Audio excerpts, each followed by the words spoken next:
Well, hello once again.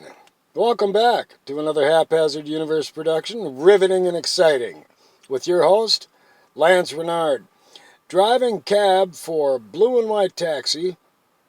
And I would like to mention and say that resist. These muzzles that they are forcing everyone to wear are muzzles, people. They're treating you like dogs. They're making you inhale your own CO2. They're depriving the world as much as they can of the trees of the CO2 that we breathe out.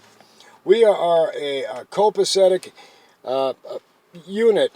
This universe that we live in is created so that the trees exude oxygen and we exude CO2. The trees breathe in CO2. And, of course, they, I just mentioned, they breathe out oxygen.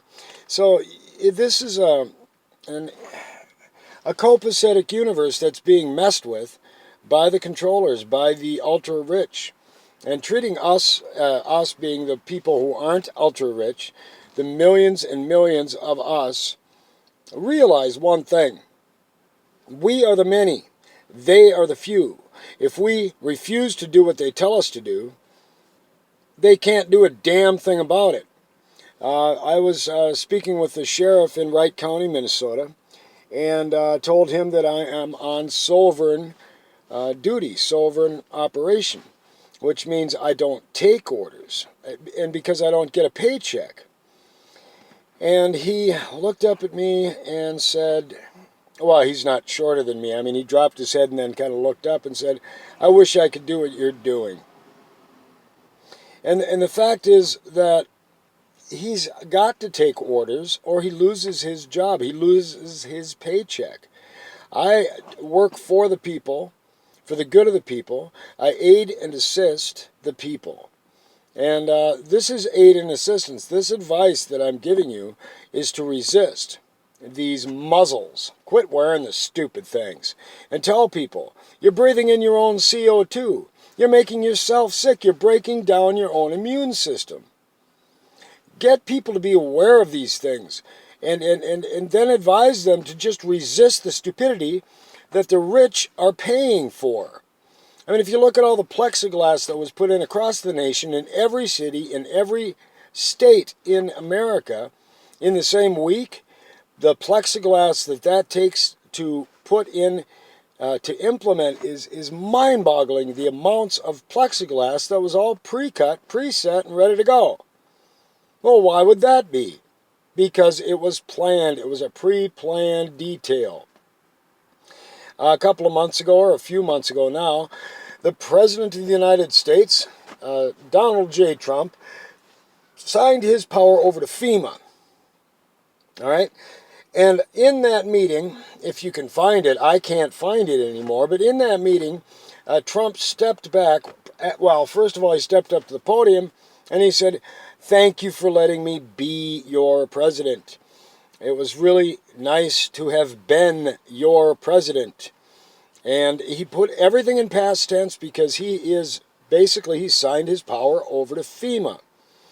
Well, I've taken 52 FEMA exams, and I was sent a certification by the Department of Homeland Security.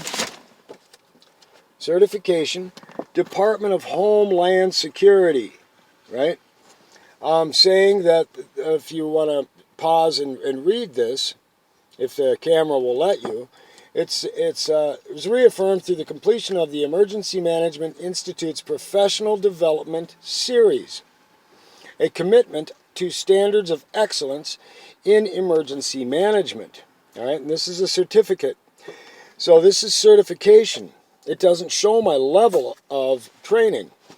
52. I've taken 52 exams, passed all the exams, and I'm using that certification to let people know that I have studied what FEMA can do.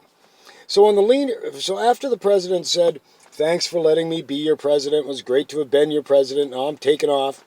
He stepped back and he folded his hands in front of him. And the leader of FEMA, the head man of FEMA, named Peter Gaynor, got up to the podium And he said, in this live exercise, yada yada woof woof. Well, when he said live exercise, you can hear Trump in the background going, "You could have let us know about it." Really? Okay, so here's the deal, guys. This is being paid for by the ultra rich. And the greedy little bastards that run our country are just collecting boatloads of money to oppress and suppress, and the rich are sitting back and giggling at how we're killing ourselves, we're destroying our environment. Knock it off. Knock it off. For every one of those rich bastards, there are a million of us. We are the many. They are the few. Stand against tyranny. Really? Really? Knock it off. Screw the muzzles. Walk around without your muzzle on. I just can't be emphatic enough in the details that, you're killing the environment. You're killing yourselves. Quit it. Buck up, buttercup. And realize these are the facts. Now, Deborah Tavares, Richie from Boston, there are so many great people out there that are exposing the truths. And look at what's happening in Australia. In Tibet, they're taking the peaceful and religious Tibetans and they're retraining them in re-education camps, which are Nazi prison camps. And they're forcing them to learn militant ways, how to kill. Gee, I wonder why. Because they need millions of brainwashed people to run around and kill the millions that won't be brainwashed. So, arm yourselves here and arm yourselves on your belt and practice the Second Amendment right to bear arms. And I don't mean cut off your sleeves, all right? So I've got a lot more information, but as I commonly mention in my videos, just a short one like this will take 2 to 3 hours to upload. So, yeah, there's a whole lot more going on that I'm going to be addressing. But these facts that I have given you are facts, and there's so much more. You look at the vapor trails that they're leaving in the skies, how they spread out, and then a day or two later, how your nose begins to run, all right? They're dropping stuff down on us and giggling about it. And soon they'll be in their deep underground military bases and just spraying the hell out of things to try and destroy as many people as they can. This is a depopulation effort by the rich. And they're going to be giggling. I mean, The Walking Dead was predictive. Night of the Living Dead was predictive. There are so many other Hollywood movies that are predictive. Watch the movies with this in mind. And like, comment, and subscribe, and share.